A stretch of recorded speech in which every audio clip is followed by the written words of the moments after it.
नमस्कार। आशा है आप अच्छे होंगे। इस वीडियो में हम लोग आज जानेंगे कर्मधारय समास के बारे में। कर्मधारय समास के जो भेद होते हैं उनकी अपनी अपनी विशेषता होती है। तो आज मैं बतला रहा हूं कर्मधारय समास के बारे में। कर्मधारय समास की विशेषता है, यह समास संज्ञा की विशेषता बतलाता है। यह समास संज्ञा, नाउन, दिस समास क्वालिफाइज नाउन। यह समास संज्ञा की विशेषता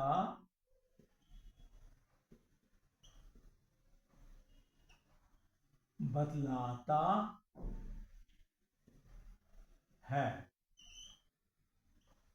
यह समास जो है संज्ञा की विशेषता बतलाता है। अब ध्यान दीजिए कि समास, सामासिक शब्द जो होते हैं उसमें दो या दो से अधिक पद होते हैं। तो पहले पद को कहते हैं पूर्व पद और बाद वाले पद को कहते हैं उत्तर पद। उत्तर पद। तो कभी तो जो दो सामासिक शब्द होते हैं, सामासिक शब्द में जो दो पद होते हैं वो पूर्व पद की विशेषता बतलाते हैं, या पूर्व पद उत्तर पद की विशेषता बतलाते हैं। इसको अब समझिए आप, और आपको स्पष्ट होगा। जैसे कि एक सामासिक शब्द है नील गाय। इसमें दो पद हैं, नील और गाय। तो इसमें आप क्या देखेंगे कि इसका विग्रह क्या होगा। मैं विग्रह करता हूं। नीली है जो गाय। नीली है जो गाय। तो गाय की विशेषता है कि नीली है। तो ये जो सामासिक शब्द है इसका पूर्व पद जो है ये विशेषता बतला रहा है। ये नीला जो है ये विशेषण है, पूर्व पद में विशेषण है। और एक दूसरा लीजिए, वचनामृत। वचनामृत, इसका विग्रह होगा वचन जो है अमृत। वचन है जो, वचन है जो अमृत। अब यहां गौर कीजिएगा कि अमृत विशेषता है वचन की। वचन कैसा है? अमृत के जैसा।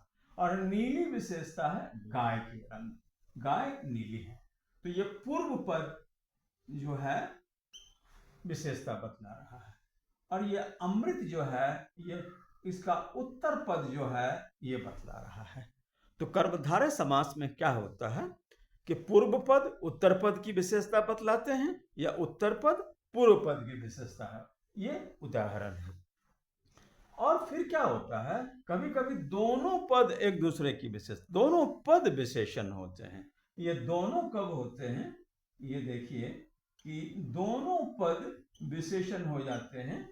ये तब होता है जैसे एक शब्द है शीतोष्ण।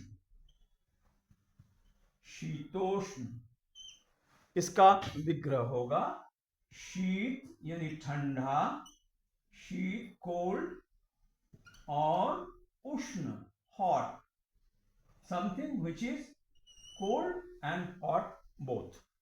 सो ये शीतोष्ण जो है इसके दोनों पद जो हैं विशेषता बतलाते हैं। उसी तरह से एक और शब्द लीजिए, नील पीत। विशेषता है नीला और पीला। कोई चीज है नीला भी है और पीला भी है, तो इसका विग्रह होगा नीला और नीला है जो, यहां भी हम जोड़ देते हैं, उष्ण है जो, ये विग्रह है। तो इस तरह से हम क्या देख रहे हैं कि दोनों पद जो है वो विशेषता है। अब इसके आगे आपको और स्पष्ट होगा कि कर्मधारय समास क्या होता है। What is कर्मधारय समास? It will be more clear to you. I told you that कर्मधारय समास qualifies each other. Two pads are there, they qualify each other. Now, by using this के समान, ये के समान क्या है? देखिए, विग्रह में इसका प्रयोग किया जाता है। कब प्रयोग किया जाता है? जैसे एक सामासिक शब्द है चंद्रमुख, एक सामासिक शब्द है चंद्रमुख, इसका विग्रह होगा चंद्रमा के समान मुख, चंद्रमा के समान मुख। देखिए, के समान, चंद्रमुख किसे कहेंगे? जिसका मुख चंद्रमा के समान हो। दूसरा एक शब्द लीजिए, प्राण प्रिय,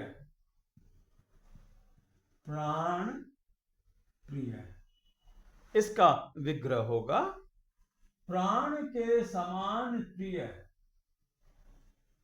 प्राण के समान प्रिय, as dear as life, equivalent to life।